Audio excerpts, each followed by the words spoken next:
First of all, we have a half a cup of rice, an egg. You can use plantain, margarine or butter. And then we have a chili and garlic. And then we have a salt and also a pepper. And then we have ketchup and soy sauce. So first of all, we put in a spoonful of margarine or butter, okay? And then we put in the garlics, okay? And then we stir it until it become a golden brown, and then we put it out, okay?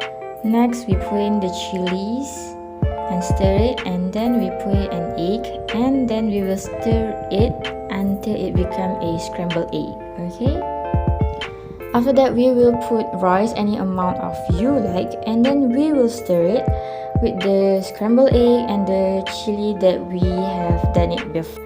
And then we put in our soy sauce any amount of you like, and then we will stir until the rice will become a brownish color, okay?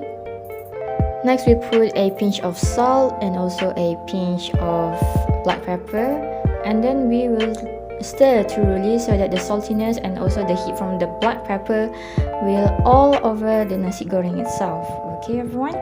Next, put any plate that you like for the nasi goreng and plate it as beautiful as you can, unlike me. So, tada, the nasi goreng kicap. Yes, everyone.